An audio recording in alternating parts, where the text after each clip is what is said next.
자, 이제 오늘 복음서로만 보면 마지막 시간입니다. 신약계과는 크게 두 파트로 나뉘는데 전반부는 복음서, 제가 설명할 때는 성경 전체가 예수님 이야기인데 신약은 이미 오신 예수님 이야기, 그 중에서 복음서는 이 땅에 오신 예수님 이야기. 이제 다음 시간부터는 오늘 마지막에 이제 부활 승천하시고 그 다음부터는 예수님이 천상에서 다스리시면서 이 땅에서는 그의 몸된 교회가 어떻게 점점 장성해 가고 온 민족을 향해 나아가고 성장해 가는지 그런 이야기입니다. 자, 우리 지난주에 이제 십자가 사건을 봤어요. 제가 이제 제일 중요한 얘기라고 말하긴 했는데 사실은 부활까지 포함해야 그렇게 말하는 게 적정할 것 같습니다. 십자가와 부활. 이거는 뗄래야 뗄 수 없는 이야기고 사실은 우리가 성경을 보면 초기에 교회 초기에 사도들이 가장 힘줘서 비중 있게 선포한 메시지는 십자가보다도 부활이라고 할 만큼 부활은 굉장히 중요한 사건인데 오늘 그 부분을 좀 자세히 보도록 하겠습니다. 이런 기회가 아니면 의외로 또 부활 사건을 자세히 볼 기회가 별로 없어서요. 자, 우선 성경에서 부활 사건을 이렇게 딱 기록할 때, 큰 틀에서 두 가지가 확실히 두드러져요. 하나는 부활의 비상성이라고 해야 될까? 쉽게 말하면, nobody believed. 아무도 안 믿었어요. 예수님의 부활에 대해서 아무도 안 믿었다는 사실이 이 성경의 부활 사건 기록에 보면 굉장히 두드러지고 두 번째는 부활의 확실성. 부활이 얼마나 확실한가, 얼마나 많은 증인이 있는가, 얼마나 이렇게 아무도 안 믿던 도망치고 부인하고 했던 그 사람들이 얼마나 확실하게 부활을 믿고 삶이 변화되었는가. 이 두 가지가 같이 이제 짝을 이루어서 두드러지게 나타납니다. 그래서 먼저 우리가 생각해 볼 것은 왜 이렇게까지 믿지 못했을까? 예수님의 부활에 대해서. 특히 우리가 제자들을 한번 생각해 볼게요. 제자들이 3년 또는 3년 반 동안 예수님을 따라다니면서 기적을 정말 많이 봤잖아요. 특히 그 기적 중에는 뭐도 있었어요? 죽은 자를 살리는 기적이 최소 3번 있었어요. 복음서에 보면. 그게 뭐죠? 죽은 직후에 12살 된 소녀, 달리다굼이라고 해요. 소녀야 일어나라. 달리다굼. 12살 된 소녀, 죽은 소녀를 살리신 사건이 있고 이건 죽은 직후야. 그 다음에는 누가복음에 보면 나인성의 과부의 아들 청년. 거기는 이제 죽어서 장사를 지내면서 이제 관을 가지고 딱 가시는데 예수님이 중간에 오셔서 청년아 일어나라. 청년이 또 살아났어. 요거 이제 죽은 지 조금 시간 지나서고 마지막으로 요한복음에 보면 죽은 지 나흘째 되는 나사로. 이미 무덤에 안치됐어. 돌로 막아놨어. 돌을 치운 다음에 나사로야 나오라. 죽은 나사로가 나왔어. 이렇게 수많은 기적을 받고 죽은 자를 살리는 기적도 최소 3번 이상 받고 또 하나 제자들은 특히 예수님이 이제 그 제자들과 함께하는 시간 후반부에 가면 몇 차례에 걸쳐서 십자가와 부활에 대해서 친히 얘기를 하셨어요. 제자들한테. 내가 이번에 예루살렘에 가면 내가 종교 지도자들에게 로마인들에게 잡혀서 죽을 것이고 사흘 만에 부활할 것이다. 이거를 한두 번 얘기한 게 아니에요. 몇 번 얘기하셨어요. 자, 그럼에도 불구하고 제자들은 예수님이 부활할 거라고는 아예 생각을 못했고 부활했다는 소식이 들렸어도 처음에는 절대 그런 일은 없다라고까지 했단 말이에요. 여기서 우리가 이제 하나 생각하고 한단 말이에요. 이 제자들이 믿지 못했던 걸 다 보면서 몇 가지 이제 신앙적인 주제. 첫 번째는 기적이 믿음을 보장하지는 못한다. 특히 과거의 기적이 현재의 믿음을 보장하지 못해. 제자들은 수없이 예수님이 병자들을 일으키고 죽은 자를 살리는 걸 봤지만, 그러나 지금 그동안 그토록 의지했던 예수님이 죽은 거를, 십자가에서 죽은 거를 봤는데 다시 살아날 거라고는 믿지 못했어요. 마치, 근데 이게 예수님의 십자가 사건에서만 있는 게 아니라 성경에 보면 많이 나와. 그리고 사실은 우리 이야기이기도 해. 저도 굉장히 막 기적이나 은혜 체험 많이 했거든요. 근데 비슷한 상황이 오면 또 염려하고 있어. 이스라엘 백성들이 출애굽할 때 어떻게 나왔지? 우리 구약기에 관할 때.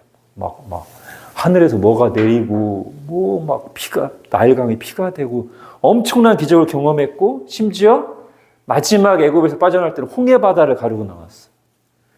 그러면, 이런 하나님이 우리를 인도하신다면 내가 뭘 걱정하리 이래야 되잖아요. 불과 며칠 뒤에 먹을 게 없다고.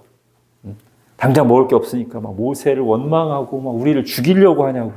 이렇게 된단 말이야. 우리는 안 그럴 것 같지. 그런데 이게 한두 번이 아니고 계속 반복돼. 즉, 그냥 기적을 경험했다고 해서 그게 곧바로 하나님에 대한 신뢰로 이어지지는 않아요. 또는 기적을 경험했다고 해서 그 기적이 성경 말씀에 대한 믿음으로 곧장 연결되는 것은 아니라는 것은 지금 이 부활 사건을 비롯한 너무 많은 예들이 있어. 자, 두 번째, 제자들이 믿지 못한 이유는 뭐냐면, 아까 마지막 제자들의 경우 세 번째, 말씀하셨다고 했잖아요. 예수님이 부활에 대해서 말씀하셨거든. 말씀하실 때부터 안 믿었어요, 제자들은 사실은. 예수님이 부활 사건을 얘기할 때 귀 기울여 듣지도 않았고, 그 부활 앞에 뭐가 있냐면 십자가 죽음 있잖아요. 거기서부터 마음이 막혀가지고 예수님이 죽기를 절대 원하지 않았거든, 제자들은. 예수님 가면 로마 제국을 때려잡아야지, 죽긴 왜 죽어. 그러니까 예수님이 십자가 때부터 마음이 다쳐서 십자가와 부활 얘기하는데 말씀을 안 들었어요. 그러니까 그럼 이렇게 생각할 수 있죠. 죽으시기 전에 말씀하신 걸 안 믿었는데 죽은 후에 믿을까? 안 믿지. 자, 그 다음에 세 번째는 그만큼 예수님의 부활은 놀라운 사건이라는 거예요. 이렇게 3년간 예수님을 따라다니고 온갖 기적을 보고 예수님을 그토록 신뢰하고 막 자기 삶까지 걸면서 따라다녔던 제자들마저도 믿지 못할 만큼 예수님의 부활 사건은 놀라운 사건. 다른 어떤 기적보다도 예수님의 부활은 크고 중요한 의미를 가지고 있는 사건이에요. 그래서 이 부활은 굉장히 기독교에서도 중심되는 사상이면서 다른 데서 찾아보기 힘든 그런 교리예요. 자, 우리 지난주에 했던 십자가 사건과 부활 사건의 공통점과 차이점을 한번 생각해 봅시다. 둘 다 이제 우리의 구원을 위해서 필수적인 사건인데, 잘 보면 이 십자가는 그 자체로는 하나 특별하지가 않아요. 왜냐하면 십자가는 예수님만 십자가에 죽었어? 아니잖아. 수많은 죄수들이 예수님이 십자가 달리실 때도 이미 양옆에 또 십자가 달려 죽는 사람이 있었잖아요. 그러니까 십자가는 그냥 로마의 어떤 형벌이에요. 이전에도 늘 있어왔고 이후에도 수많은 신자들이 십자가에 달려서 순교했어. 그러니까 십자가 사건은 이 십자가라고 하는 것 자체는 특별한 게 아니다. 물론 예수님이 다른 사람보다 좀 범상하게 돌아가시긴 했지만, 그래서 이거는 반드시 의미를 깨닫지 않으면, 예수님이 십자가에 달려 죽으셨습니다, 이것만 가지고는 신앙 고백이 아닙니다. 예수님이 십자가 달려 죽으신 게 어떤 의미가 있는지를 알고 고백해야 신앙 고백이 돼. 그죠? 즉 어떤 고백이에요? 그분은 하나님의 아들이셨습니다. 이 십자가형을 집행했던 로마 장교의 고백처럼 이분은 진짜 하나님의 아들이셨구나. 또 이 모든 게 인간의 악행으로 로마인들이 그냥 또 종교 지도자들이 모략을 짜서 된 게 아니라 그걸 사용하시는 하나님의 계획이었구나. 말씀의 성취였구나. 마지막으로 이 십자가 죽음은 나를 위한 대속의 죽음이었구나. 오늘도 말씀에 나온 것처럼. 그럴 때만 그렇게 의미가 알고 우리가 십자가 사건을 얘기할 때만 신앙 고백이 돼요. 근데 부활 사건은 그 자체가 이미 놀라운 사건이에요. 십자가는 누구나 다 많은 사람도 있었어요. 근데 부활은 이전에 없었어요. 이후에도 없어요. 우리가 예수님 재림하실 때 우리가 부활하겠지만 이거는 부활은 그 자체가 이미 놀라운 사건이고 그래서 예수님이 부활하셨습니다 자체가 거의 그냥 신앙 고백이에요. 예수님 십자가에 달려 죽으셨습니다는 의미가 들어가지 않으면 신앙 고백이 아니에요. 예수님이 부활하셨습니다. 이거는 그냥 그 자체가 신앙 고백이라고 할 수 있을 만큼 놀라운 사건이에요. 자, 그럼 부활의 의미. 그러나 부활도 우리가 의미를 좀 더 정확히 알아야 되겠죠. 자, 쉽게 설명할게요. 부활의 의미는 뭐냐? 우선 우리가 생각하는 진리는 죄 때문에 죽음이 왔다죠? 첫 인간에게부터 말씀하신 네가 선악과를 먹으면 반드시 죽으리라. 로마서에도 죄의 삭은 사망이요. 죄 때문에 죽음이 왔어요. 그러면 예수님의 십자가의 의미는 뭐였어요? 우리의 죄를 위해서 우리가 받아야 될 죄의 대가를 다 치르신 거지, 그치? 우리를 죄에서 구원하시기 위한 거였어요. 그러면 예수님의 십자가가 죄를 해결하는 것이었다면 논리적인 귀결로 죄가 해결되면 죄의 결과인 뭐도 해결돼야 돼요? 죽음도 해결돼야 돼요. 이건 논리적인 귀결이에요. 우리가 이걸 믿는다면 죽음이 죄 때문에 왔다는 걸 믿는다면 죄가 해결되면 죽음이 해결돼야 돼요. 예수님의 십자가 사건이 우리의 죄를 해결하는 사건이었다면 거기에 반드시 뭐가 따라와야 돼요? 죄의 결과인 죽음을 정복하는 것이 따라와야 돼요. 그게 부활 사건이에요. 즉 예수님의 십자가 사건 자체가 뭐냐면 부활을 가져올 사건이에요. 이걸 우리에게 적용하면 우리는 예수님의 십자가 때문에 죄가 해결된 사람이니 우리에게는 논리적인 귀결로 뭐가 당연히 따라와야 돼? 죽음의 해결이라는 것이 따라와야 돼. 그게 뭐예요? 부활이에요. 그걸 제일 먼저 확증해서 보여주는 것이 예수님의 부활이다. 이렇게 말할 수 있겠어요. 아주 간단하게. 자, 이 문제로 이제 다시 한번 가봅시다. 부활의 비상성. Nobody believed. 아이러니컬하게도 너무나도 안 믿었던 사람들이기 때문에 믿을 만한 증인입니다. 너무 안 믿었던 사람들이라 이 사람들의 나중에 증언이 믿을 수 있는 증언이 됐어요. 만약에 처음부터 믿을 준비가 돼 있었던 사람이면 나중에 말하면 너 원래부터 믿으려고 했었잖아 이렇게 되는데 이 사람들은 예수님의 부활을 목격했다는 사람들이 와서 얘기를 해도 제정신이 아니구나. 원래 여자들이 먼저 갔거든요. 이제 뒤에 마지막에 이제 우리 부활의 목격자 순서를 할 건데 제일 먼저 예수님을 본 사람, 부활을 목격한 사람이 누구냐면 12제자들이 아니라 여인들이에요. 12제자들은 예수님과 가장 가까웠기 때문에 예수님의 죽음이 예수님을 향했던 칼끝이 그 다음에 누구에게 올 거라고 예상을 해?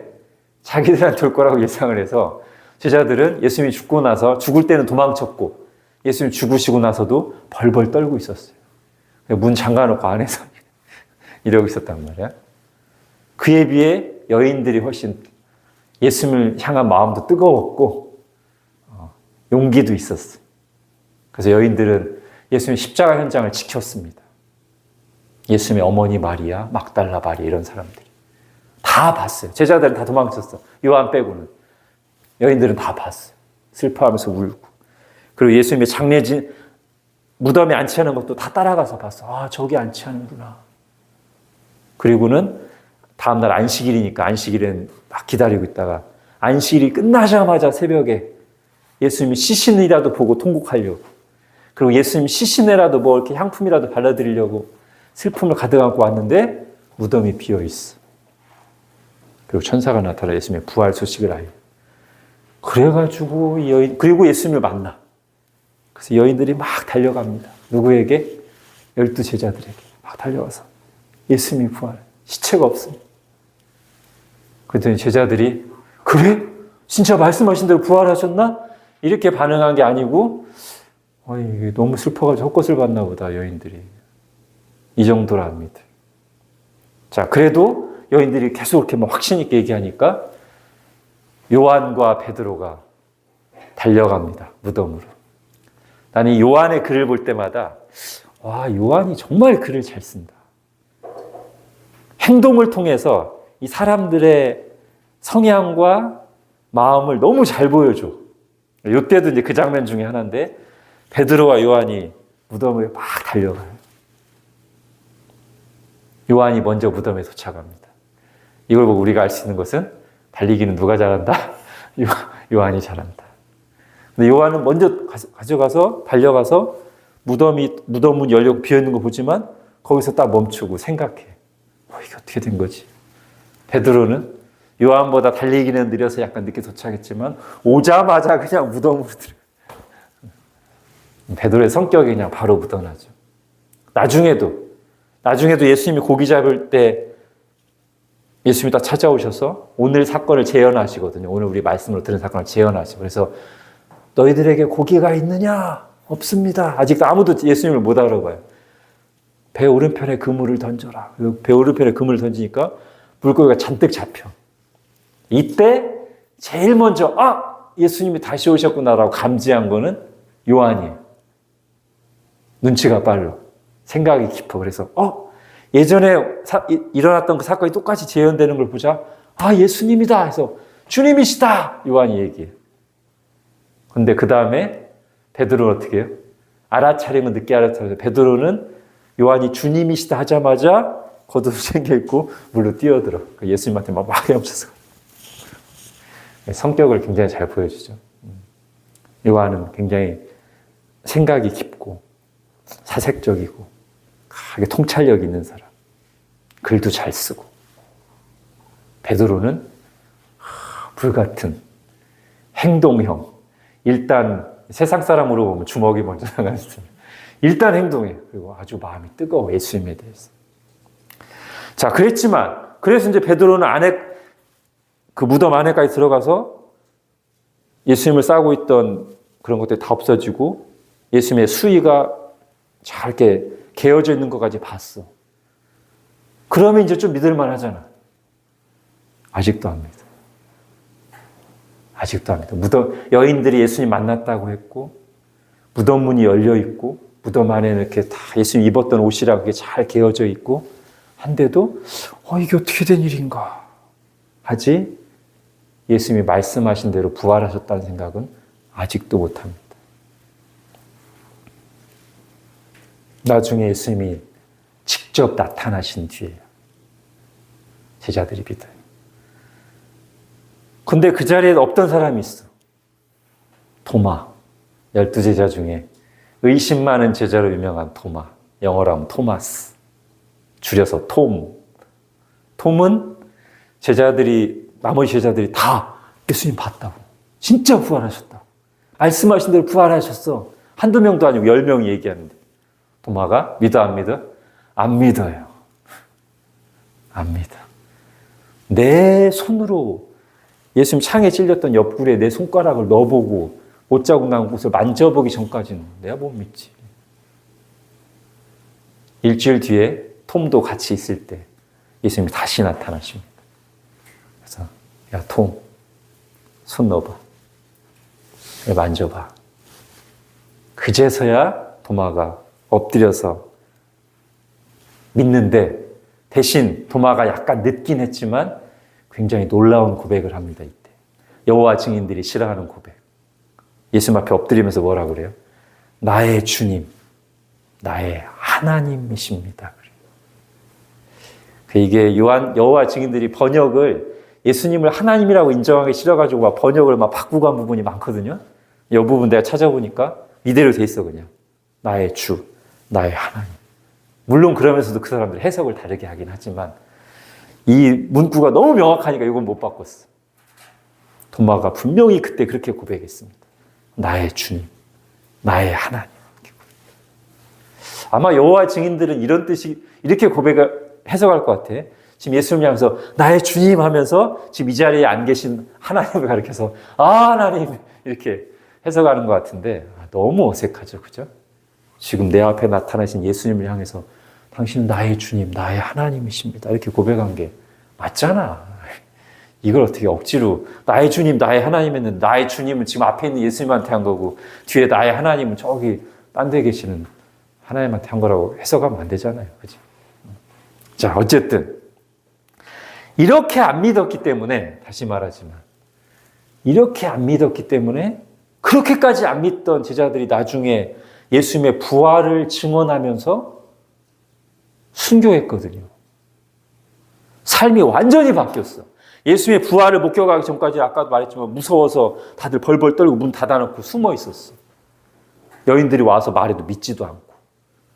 근데 이랬던 사람이 어떻게 갑자기 불같은 사자가 돼서 예수님 부활하셨다고 큰 소리로 외치고, 그게 자기들한테 아무 이득도 없어. 경제적 이득이나 뭐 아무 이득도 없어. 그렇게 외치다가 나중에 다 순교해 죽는데 뭐가 이들을 이렇게 부활을 확신하게 만들었을까? 자, 여기에 나오진 않지만 또 한 명의 부활의 증인이 있죠. 사도 바울. 이 사람은 안 믿은 정도가 아니라 예수님 믿는 사람들 잡아 죽이는데, 가두는데 누구보다도 앞장섰던 사람이에요. 이 사람이 나머지 자기 인생 후반부를 온전히 예수 그리스도의 십자가와 부활을 증언하고 글을 쓰고 하다가 나중에 이 사람도 순교한단 말이에요. 뭐가 이 사람들을 이렇게 바꿨을까? 그렇게까지 안 믿던, 믿지 않는 정도가 아니라 믿는 사람을 죽이려고 했던 사람이 어떻게 이렇게 갑자기 바뀌어가지고 그의 삶이 오직 예수님의 부활을 증언하는데 자기 인생을 불사르고 목숨까지 걸었을까?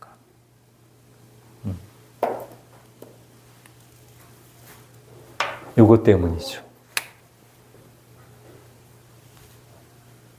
바로 이 증인들이 예수님의 부활의 확실함을 알려준다.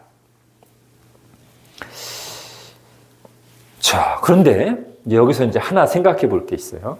제가 지금 증인이란 말을 몇 번 썼는데, 기적이 곧 믿음이 되지 않는 거랑 약간 비슷한 게 뭐냐면, 목격자가 증인이 된다고 꼭 말할 수는 없다가 있어요. 아까 앞에는 뭐가 있었어? 기적을 경험한다고 해서 그게 꼭 믿음이 되는 건 아니라고 했죠? 그거랑 비슷해요. 목격자라고 해서 꼭 증인은 아니에요. 사실 여인들보다도 아까 제일 먼저 부활하신 예수님을 만난 게 여인들이라고 했는데, 사실 여인들보다 먼저 그 예수님의 부활의 현장을 경험한 사람들이 있어요. 누굴까요? 무덤을 지키던 로마 군인들이 있어요. 예수님의 무덤을 돌로 막아두고 로마 군병 둘이 무덤을 지키고 있었는데 천사가 나타나서 돌을 굴리고 예수님 부활해서 이 사람들 다 막 놀라 자빠져가지고 이러고 있다가 정신 차리고서 큰일 났다. 어떻게 하지? 자, 우리 종교 지도자한테 가서 일단 보고부터 하자. 보가지고 아니 이렇게 됐습니다. 그랬더니 종교 지도자들 그 얘기 듣고 이거 큰일 났다. 이거 소문 났다가는 우리가 예수님 붙잡아 죽였는데 우리가 나쁜 놈 되고 이러다 큰일 나겠다. 로마 군병들한테 돈 주고서 야, 너희들 돈 줄 테니까 지금부터 부활했다고 하지 말고 빨리 제자들이 예수님 시신 가져갔다고 거짓말해. 자, 어떻게 보면 제일 먼저 목격했던 사람들. 증인이 된 게 아니라 오히려 거짓 증인이 됐어요.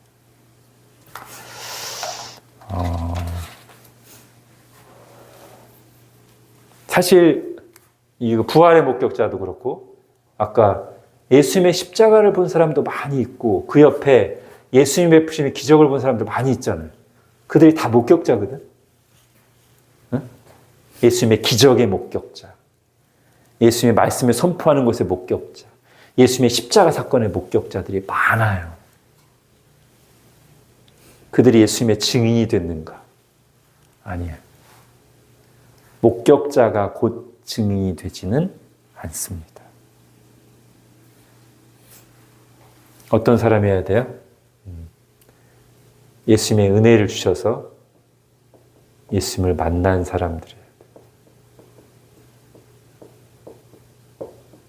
예수님을 인격적으로 믿은 사람들. 그 사람들이 증인이 돼요. 자, 그러면 어떤 일이 일어나냐면 목격자 중에는 증인이 안 된 사람이 있어. 근데 예수님의 부활 사건을 직접 목격하지는 않았지만 증인이 되는 사람들을 있어요. 그게 누구죠?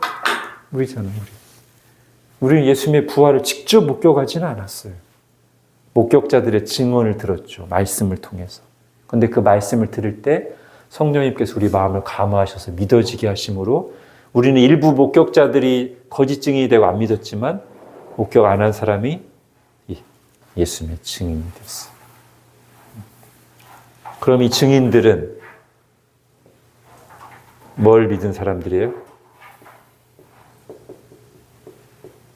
물론 이때 우리가 주의할 건 있어요. 반드시 사건이 있어야 돼요. 그리고 반드시 목격자가 있어야 돼요.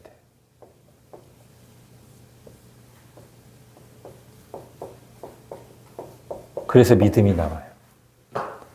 사건 없는데 우리가 믿으니까 그 믿음이 중요해요. 아니에요. 사건이라는 사실이 분명히 있어요. 그리고 그걸 사건을 말해주는 신뢰할 수 있는 목격자, 아까 이런 사람들. 처음엔 전혀 안 믿고 도망가고 숨고 박해하던 사람들이 예수 그리스도의 부활을 증언하면서 목숨까지 걸었던 그런 목격자들, 신뢰할 수 있는 목격자들이 있어요. 그러면서 이 사건을 기록하게 하고 목격자들의 증언을 기록하게 하시는 하나님께서 우리에게 믿음을 주십니다.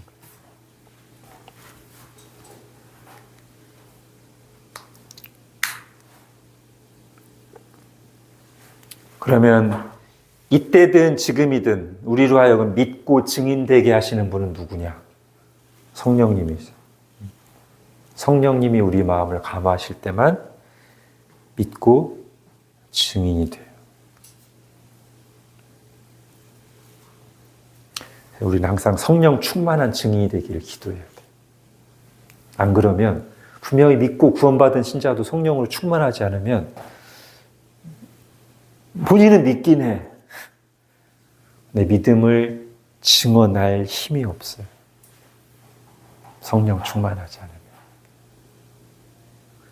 그러나 우리를 위해서 십자가 달려 죽으시고 부활하신 주님은, 우리를 그렇게 사랑하시는 주님은 우리가 어떤 사람이 되기를 원하실까? 샤이하게 나 혼자 믿는 사람이기를 원하실까? 아니면 예수님을 자랑스러워하면서 예수님을 증언하는 증인이 되기를 원하실까? 오늘 설교에 나왔던 재현군. 예수님 우리가 어떤 신자가 되기를 원하실까?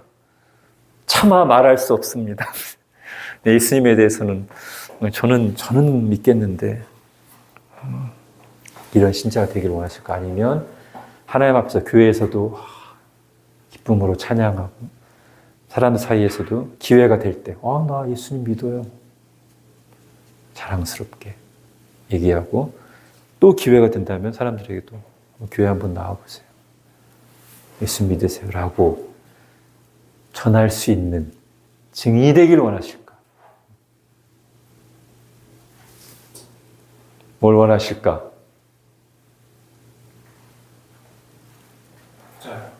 그렇지. 너무 당연하지, 그치? 그래서 우리가 이제 그걸 위해서 기도해야 될 것 같아요. 자, 그럼 부활의 증인들을 조금 더 살펴보겠습니다. 여러분, 고린도전서 15장을 한번 가보세요. 고린도전서 15장에 가면 부활의 증인들의 목록이 나와. 이게 바울이 예수님이 돌아가신 지 한 20년쯤 지난 뒤에 고린도 교회라고 하는 곳에 편지를 썼어요. 그런데 벌써 이때 나중에 믿은 사람들 중에 이단이 들어와서 예수님의 부활 또는 예수님을 믿는 사람들의 부활에 대해서 의심하는 사람들이 있었어. 그러자 바울이 그것에 대해서 쭉 얘기를 쓰는데 거기에 보면 자 15장 5절부터 보세요.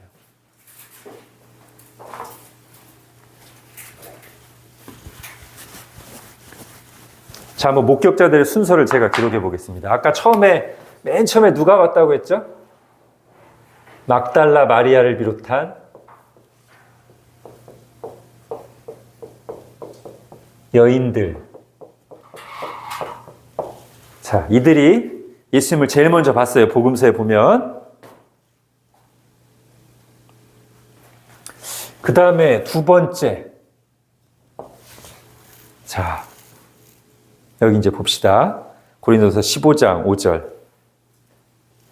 게바에게 보이시고. 이 게바가 누굴까요? 게바. 혜지야. Who is 게바? 자, 지금 바울이 예수님을 목격한 사람 중에 첫 번째로 이제 여인들은 빼고 게바를 얘기했단 말이야. 게바가 누구야? 재현아 봐봐. 혜지도 모르는 게 있어. 게바는 베드로입니다. 그러니까 바위라는 뜻으로 아람어로 게바라고 하고 아마 예수님이 베드로와 대화할 때는 게바라고 했을 거예요. 왜냐하면 그때 주로 쓰는 말이 아람어였거든. 게바라고. 근데 그 게바를 헬라어로 말하면 뭐냐면 페트로스예요. 베드로. 그러니까 같은 말이야. 베드로랑 게바가 같은 말이야. 그러니까 게바에게 보이셨다. 예. 예수님이 이 여인들 다음으로 누구에게 나타나셨냐면 아까 무덤에 달려가서 무덤 안에까지 들어갔던 베드로에게 보이셨어. 그 다음에 여기 지금 고린도 15장에는 안 나오는데 바울은 이제 생략을 많이 하면서 썼으니까 복음서에 보면 어떤 사람들이 있냐면 엠마오로 가는 두 제자라고 나와요. 엠마오로 가는 두 제자. 이 두 제자가 누군지는 우리가 명확히 몰라. 아무튼 이 사람들은 예수님의 십자가 사건을 목격했고 경험하고 나서 크게 실망해서 아 이제 끝났구나. 그럼 터벅터벅 엠마오로 가는 다른 마을로 가고 있는데 그때 부활하신 예수님께서 이들에게 딱 나타나셔가지고 처음에 이들이 예수님을 못 알아보는데 예수님이 성경을 쭉 풀어주셔. 아, 이 부분 한번 찾아봅시다. 그 15장, 고린도 15장을 이렇게 표시해놓고 갈피해두고 누가복음 가봐요. 누가복음 24장. 여기 아주 우리가 주목해서 볼 만한 내용이 있어요. 엠마오로 가는 제자들.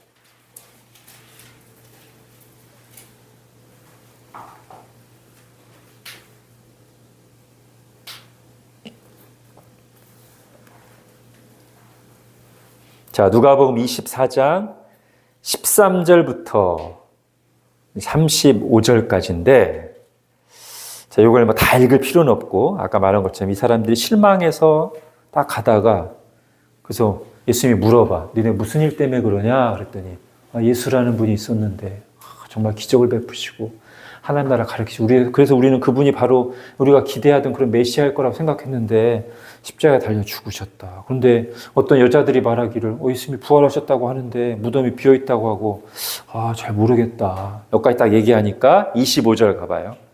25절. 자, 예수님이 대답합니다. 미련하고 선지자들이 말한 모든 것을 마음에 더디 믿는 자들이요. 그리스도가 이런 고난을 받고 자기의 영광에 들어가야 할 것이 아니냐 하시고 이에 모세와 모든 선지자의 글로 쉽게 말하면 구약 성경의 여러 구절들을 인용하시면서 모든 성경에 쓴 바 자기에 관한 것, 즉 예수님이 고난을 받으시고 부활하실 것에 관한 구약 성경에 나오는 수많은 예표들과 예언들을 자세하게 설명하신단 말이에요. 그 이제 나중에 이 사람들이 믿게 되는데, 자 이제 32절로 가보세요. 나중에 이제 이 사람들이 예수님을 믿게 되고, 그리고서 이제 예수님을 떠났어요. 근데 이들끼리 이런 말을 주고받아요. 32절부터. 그들이 서로 말하되 길에서 우리에게 말씀하시고 우리에게 성경을 풀어주실 때 우리 속에 마음이 뜨겁지 아니하더냐. 저는 우리가 말씀을 공부할 때 성령님께서 우리 마음을 감화하셔서 이런 일이 있기를 바랍니다. 물론 우리가 정확한 지식으로도 알아야 되는데 또 하나는 정말 마음이 뜨거워지는, 헬라어로 아마 밑에 보면 우리 마음이 불타지 아니하더냐. 이런 일도 있어야 돼요. 그리고선 이 제자들이 33절 가보세요. 이 두 명의 제자가 12제자들이 모여있는 곳으로 가. 그랬더니 그 12제자들이 뭐라고 말해? 엠마오 두 제자한테 34절에 주께서 과연 살아나시고 시몬에게 보이셨다. 이 시몬이 누구야? 이 시몬이 베드로야. 게바야. 자, 그러니까 사실은 이 2번하고 3번은 명확한 순서는 잘 몰라요. 이들에게 먼저 나타나시고 베드로에게 나타나셨을 수도 있는데 그래도 일반적으로 생각할 때는 아마 베드로에게 먼저 나타나시고 비슷한 시기에 엠마오로 가는 두 제자들에게도 나타나셨을 것이다. 자, 다시 고린도서 15장으로 가볼게요. 그리고서는 12제자에게 와 15장 5절에 12제자에게 나타나시는데 이건 이제 두 번을 묶어서 할게요. 처음에는 누구 없이, 처음 12제자에게 나타났을 때 누구 없이? 도마 없이. 처음엔 도마는 없을 때 사실상 10제자지. 가룟 유다는 예수님 팔아넘기고 죽었으니까. 그런데 그냥 상징적으로 12제자라고 표현하는 거예요. 도마 없이 10명의 제자들이 12제자에 나타났다가 다시 한번 이제 도마도 있게. 자, 이렇게 12제자들에게 나타나십니다. 그리고 계속해서 한 번 더, 이번에 12제자가 아니라 7제자인데 이 12제자 중에 7제자야. 이게 요한복음 21장에 나오는 건데, 참 이상하게도 이렇게 이제 이쯤 됐을 때는 예수님이 부활하신 건 이제 제자들도 확실히 믿거든요. 그러면 우리 생각에는 부활하신 예수님이 진짜로 만났고, 그러니까 이제 그동안 도망쳤고 영적으로 이렇게 무너져 있었지만 뭔가 뜨거워질 것 같잖아요, 당장. 근데 7 제자가 뭐 하지? 여전히 낙심한 가운데 이제 물고기나 잡으러 갈란다. 이렇게. 왜 그래? 부활하신 예수님을 만났는데 왜 여전히 이렇게 축 처져 있어? 왜 그러죠? 십자가 사건이 있는 날 밤에 자신들의 모습이 아직 회복이 안 됐어요. 자, 두 가지가 회복이 안 됐어요. 하나는, 그래, 예수님이 부활하신 건 봤어. 근데 지금 예수님 자기들하고 계속 같이 있는 건 아니시거든? 나타나셨다가 안 나타나셨다가 그래. 근데 자기들은 예수님이 십자가에 달려 죽으시던 날 밤에 다 예수님 버리고 도망쳤어. 특히 베드로는 3번이나 예수님 모른다고 하고 도망쳤어. 아직 자기 자신 용납이 안 돼요. 회복이 안 돼서. 또 하나는 아직도 제자들이 깨닫지 못하는 게 뭐냐면, 제자들이 원래 예수님을 따르면서 기대했던 게 뭐라고? 로마 제국을 멸망시키시고 새로운 나라를 건설하시는 건데 부활하시긴 했지만 아직도 거기서 잘 깨어나지 못하고 있어요. 그래서 지금 뭘 해야 될지를 몰라. 자신들의 그런 실패에 대한 낙심도 회복이 안 됐고, 그래서 이제 우리가 뭘 해야 되지? 이게 없어. 그러다 보니까 가만히 있다 보니까 물고기 잡던 사람인데 먹고 살아는 되는데 가만히 있을 수는 없고, 일단 먹고 살긴 해야지. 물고기 잡으러 갑시다. 네. 이날 밤새 그물을 던졌는데 물고기가 하나도 안 잡혔어요. 오늘 들은 말씀처럼. 그때 예수님이 다시 오셔서 아까 얘기했죠. 얘들아, 너에게 물고기가 있느냐? 아직 제자들이 예수님인지 몰라. 없어! 배 오른편에 물고기를 던져봐라. 누구지? 하면서 배 오른편에 던졌는데 물고기가 잔뜩 잡히니까 누가 먼저 감지했다? 요한이. 주님이시다. 우리를 처음 찾아오셨을 때 주님이시다. 베드로가 막 헤엄쳤어. 그래서 그때 예수님이 베드로의 그 무너진 마음을 회복시켜주죠. 어떻게? 베드로가 예수님 모른다고 3번 부인했잖아. 예수님도 3번 질문해요. 베드로야, 네가 나 사랑하느냐? 네, 주님이 모든 것을 아시죠? 제가 주님 사랑합니다. 똑같은 질문을 2번 더 해요. 그러니까 3번째 질문하시니까 베드로가 자기의 그게 생각나면서 주님 모든 것을 아시오매 제가 주님 사랑하는 주님께서 아십니다. 예수님이 일부러 사랑 고백을 받아내시는 거예요. 자기가 고백하면서 자기가 회복되는 거예요. 그럼 예수님이 그 고백을 들으실 때마다 뭐를 회복시켜 주냐면 오늘 말씀 잘 들었는지 베드로가 주여 나를 떠나서 나는 죄인이로소야 됐던 예수님이 뭐라고 했어요? 무서워 말라 이제 후로는 네가 사람을 취하리라. 그렇죠, 그지? 다른 데 보면 네가 사람 낚는 어부가 되리라. 이게 원래 베드로가 처음 예수님 믿을 때 받은 부르심이었잖아요. 근데 베드로는 자기가 자격이 없다고 생각하거든. 예수님을 3번이나 부인했기 때문에. 근데 예수님이 네가 나를 사랑하냐? 예, 사랑합니다. 내 양을 먹여라. 이 내 양이 누구야? 사람들이잖아. 그러니까 다시 사명을 회복시켜 주시는 거예요. 2번째, 네가 날 사랑하니? 예, 사랑합니다. 내 어린 양을 먹여라. 3번째, 네가 나를 사랑하니? 예, 모든 것을 아시죠. 제가 주님 사랑하는 줄 주께서 아십니다. 내 양을 치라. 이렇게. 그래서 이 몇 번 부활하시고서 처음에는 아닌데 이때쯤 나타나시고 나서 베드로의 마음을 회복시켜 주셔요. 그러니까 부활하신 예수님은 부활하시기 전하고 똑같아.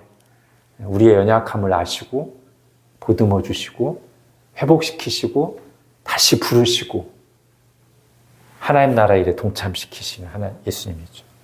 자, 6번째. 자, 이제 이때부터는 순서를 정확하게 파악하기가 어려워요. 우선 마태복음 28장에 보면 또는 사도행전 1장에 보면 예수님이 이제 산에서 승천하시기 전에 12제자가 딱 있는 가운데서 마지막 명령을 내리시고 승천하시거든. 그 사건하고 그 다음에 여러분 이제 고린도전 15장 봐봐요. 다시 6절 같이 읽겠습니다. 시작. 그 후에 500여 형제에게 일시에 보이셨나니 그 중에 지금까지 대다수는 살아있고 어떤 사람은 잠들었으며. 예, 이거 놀라운 기록인데. 자, 고린도전서가 언제쯤 쓰여졌다? 예수님 죽으시고 부활하신 지 한 20년쯤 뒤에 쓰여졌어요.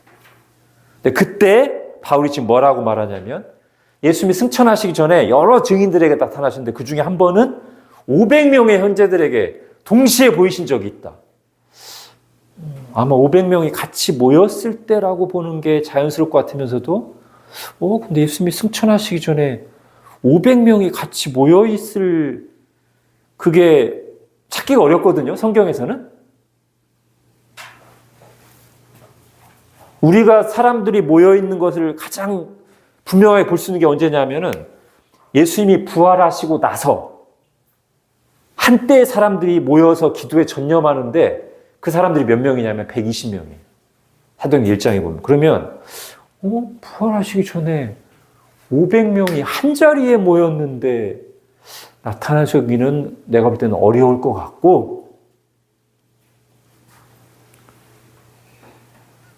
동시에 여기서도 나타나시고 저기서도 나타나셨거나 500명 정도의 인원에게, 아니면 우리가 생각하던 것보다 조금 뒤에 바울에게 나타나신 것처럼 부활 승천하신 뒤에 이제 120명의 문도가 조금 더 많아져서 500명 정도 모인 자리에 예수님이 나타나셨거나. 그렇게 따지면 요거보다 좀 뒤겠죠, 그죠? 정확히 몰라요. 그래서 제가 지금 정확하지 않다고 하는 거. 그런데 아무튼 놀라운 말을 합니다. 그때 500명 정도에게 동시에 나타나셨는데 그 중에 지금까지 대다수가 살아있다. 이런 말 함부로 하면 안 되죠, 그죠? 바울이 사도인데 이런 말을 거짓말로 하면 안 되잖아요. 그러니까 예수님을 목격했던, 부활하신 예수님을 목격했던 500명 중에 대부분이 여전히 바울이 고린도전서 쓸 때 살아 있었다는 뜻이에요. 그러니까 우리가 생각하는 것보다 예수님의 부활을 목격한 증인이 꽤 많이 있다. 그리고 7절 보세요. 그 중에 누구도 있느냐? 그 후에 야고보에게 보이셨으며. 자, 야고보. 이 야고보는 어떤 야고보일까? 성경에 야고보가 여러 명 있거든요. 우리가 먼저 생각나는 건 야고보서. 성경에 야고보서 있잖아. 행함을 강조한, 실천을 강조한 야고보. 근데 그 야고보는 우리가 보통 누구로 봐요? 야고보서, 열슨 야고보, 예수님의 동생 중에 첫째. 그 다음에 12제자 중에도 야고보가 있어요. 12제자 중에서는 제일 먼저 순교한 사람이 야고보거든요. 그 야고보일까? 12사도 중에? 자, 여러 가지 정황으로 봤을 때 12사도가 아니고 예수님의 동생일 것이다. 왜? 12사도라면 이미 이전에 만났잖아. 그죠? 12사도 중에 하나인 야고보는 이미 12사도로서 부활하신 예수님을 몇 번 만났어요. 근데 그거를 굳이 따로 떼서 기록할 이유가 없어. 근데 누구라면 의미가 있다? 처음에 예수님의 동생들이 예수님을 안 믿었어요. 복음서에 보면.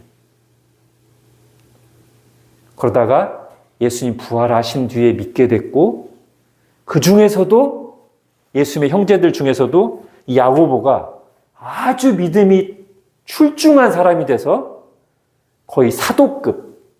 어떻게 보면 적어도 예루살렘 교회에서만 보자면 거의 베드로와 비슷한 가장 영향력 있는 사람이 돼. 왜 그렇게 됐을까? 아마 이것 때문이 아닐까?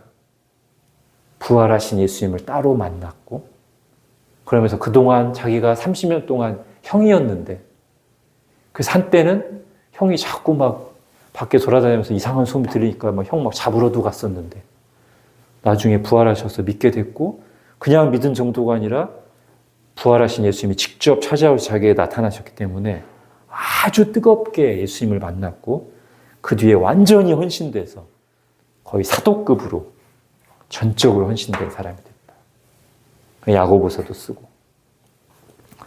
자, 그리고 8절. 맨 나중에 만삭되지 못하여 난 자 같은 내게도. 여기서 나는 누구? 사도 바울. 이거는 이 사건이 있은 뒤로 몇 년 뒤죠, 최소한 몇 년 뒤에 사도 바울이 예수 믿는 사람들을 열심히 잡으러 다닐 때 하늘에서 예수님이 빛을 비추시면서 나타나십니다. 사울아, 사울아, 네가 왜 나를 박해하느냐. 자, 대략 그렇게 됩니다. 많은 증인들이 있었고 그들 중에 처음부터 믿은 사람은 단 한 사람도 없었으나 일단 부활하신 예수님을 만나고 나서는 삶이 완전히 변화돼서 불같은 증인들이 되었다. 자, 그러면 예수님이 사도행전에 보면 이렇게 물론 바울 같은 경우도 있긴 하지만 주로 집중적으로 이제 나타나신 게 언제냐면 승천하시기 전까지 40일 정도. 승천 전까지 40일 정도 나타나시면서 부활하신 자기를 보여주시고 뭔가를 가르쳐 주셨는데, 자, 이때 예수님이 나타나시고 가르쳐 주신 것에 세 가지 중요한 의미가 있어요. 첫 번째는 예수님이 나타나셨다는 것은 부활의 사실 자체를 확실하게 보여주는 거죠. 그죠? 두 번째는 제자들에게 예수님의 부활이 무슨 의미가 있는지를 가르쳐 주셔요.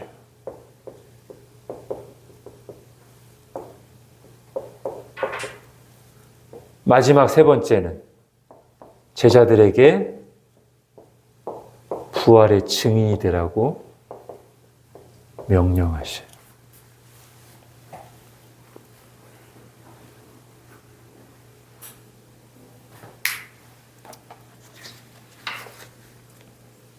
그리고 승천하십니다.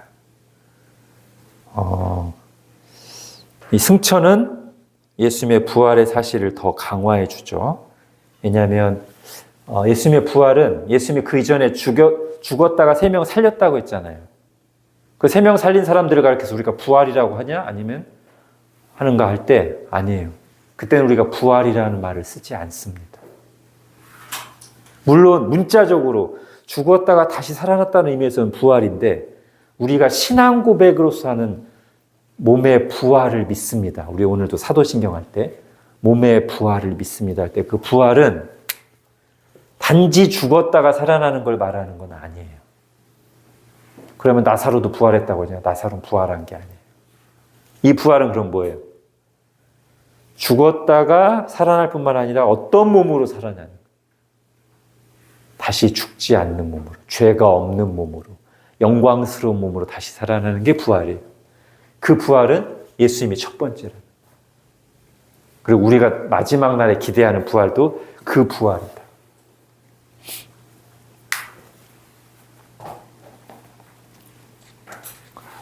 그리고 이제 승천하신 예수님은 하늘에서 이 땅에 있는 교회를 여전히 돌보시며 다스리고 계신다. 이제는 그 어거스틴의 표현에 의하면 예수님과 교회가 지금 어떤 상황에 있냐면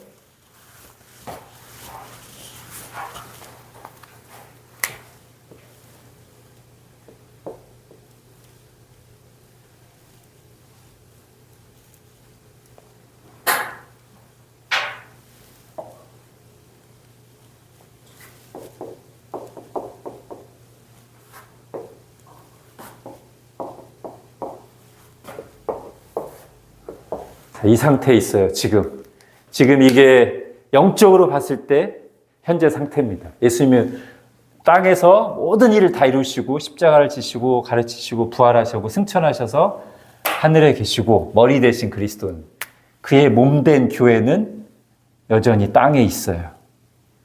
그래서 머리로부터 은혜와 말씀과 도우심을 공급받으면서 이제는 교회가 예수님이 하셨던 일을 하는 겁니다. 그분의 손과 발이 되어서. 그래서 다음 시간에 나오겠지만 바울이 아직 예수님을 믿기 전에 주님의 몸된 교회를 두들겨 패니까, 박해하니까 예수님이 하늘에서 뭐라고 그래요? 네가 왜 나를 박해하느냐. 예수님의 몸이니까 예수님 자신으로 여겨. 그래서 바울이 교회를 때리니까 네가 왜 나를 박해하느냐. 그래서 어거스틴이 이것을 어떻게 표현했냐면 몸이 땅에서 고통을 당하자 머리가 하늘에서 소리쳤다, 이렇게 표현했어요. 아주 멋진 표현이죠. 자, 우리가 바로 여기 있습니다. 이 중에 어딘가의 한 부분으로 일신교회가 또는 일신교회에 속한 우리 자신이 예수님과 연결된, 연합된 몸의 한 부분으로 부활의 증인으로 예수님의 은혜와 다스림을 받으면서 여기에 있습니다. 이 그림을 잘 기억하시기 바랍니다. 그래서 우리가 눈에 보이는 현실만 살지 않고 역사의 한 과정들을 살아가고 있다는 사실을 기억하기 바랍니다. 이건 제가 최근에 어느 대학교 교정에 가서 바위에 새겨진 글을 봤어요. 거기 보니까 현실을 살지 말고 역사를 살라. 근데 마음에 와닿았어. 현실은 그냥 지금 눈에 보이는 것만. 그게 어떤 의미인지 모른 채. 역사를 산다는 것은 이 시간을 살지만 이 시간은 역사, 뭐가 성취되어가는 역사의 한 부분으로서의 시간을 산다. 이게 역사를 사는 거고. 현실은 그런 인식 없이 그냥 지금 재밌는 거, 지금 먹고 사는 것만 생각하고 사는 거예요. 그래서 돌아가신 어떤 총장님이 한 글로 딱 써 있었는데 와닿았어요. 현실을 살지 말고 역사를 살라. 누구보다도 그래야 될 사람들이 그리스도인입니다. 예수님께서, 하나님께서 이 모든 일들을 계획하시고 성취하시고 이제 정말 예수님이 재림하실 때가 얼마 남지 않은 시대, 그 역사의 순간을 살고 있는 우리이기 때문에 그런 역사로부터 단절돼서 그냥 이 시대에 휩쓸려서 살 게 아니라 하나님이 2024년 지금 여기에 우리를 왜 두셨는가를 생각하면서 역사를 사는 저와 여러분이 됐으면 좋겠습니다. 자, 여기까지 하겠습니다. 하나님, 오늘 부활에 대해서 다시 들었습니다. 그토록 예수님을 따랐던 제자들마저도 도무지 믿을 수 없었던, 그러나 부활하신 예수님을 만났기에 그렇게까지 안 믿었던 제자들이 완전히 다른 사람이 되어 부활의 증인으로 평생을 걸고 자기 목숨까지 건 증인들이 된 것을 들었습니다. 그리고 그 부활하신 주님께서 직접 목격한 것은 아니지만 말씀과 성령으로 우리를 찾아오셔서 지금 여기에서 우리로 믿게 하시고 우리로 하여금 현실만 사는 것이 아니라 역사의 시간을 살도록 우리를 부르셨음을 다시 생각했습니다. 하나님, 저희가 정말 1세기의 사도들과 초대교회 성도들이 예수님의 증인으로 그리스도인으로 살았듯이 21세기 지금 여기에서 똑같이 부르심을 받은 사람들로서 하나님의 백성으로 예수 그리스도의 증인으로 살게 하여 주옵소서. 우리의 지식으로 정확히 알고 또 우리의 마음은 오늘 누가복음에 엠마오의 두 제자가 고백했듯이 주님께서 말씀을 풀어주실 때 우리 마음이 속에서 불타지 아니하더냐라고 했던 것처럼 우리가 정말 너무나도 놀라운 하나님의 사랑을 받았는데 독생자를 십자가에 내어주신 그 크신 사랑을 받았고 인간의 가장 절체절명의 문제인 죽음의 문제를 해결하신 그 부활을 믿는 사람들로서 냉랭하고 미지근하지 않고 뜨겁게 믿고 뜨겁게 전하는 주님의 증인으로 살게 하여 주옵소서. 이어서 이제 사도행전으로부터 신약계관 2부에 들어갑니다.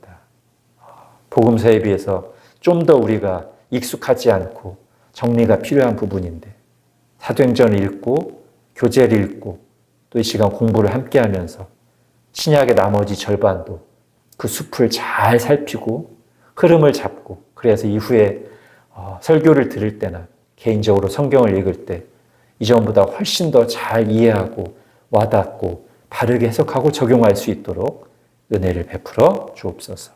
예수님의 이름으로 기도합니다. 아멘.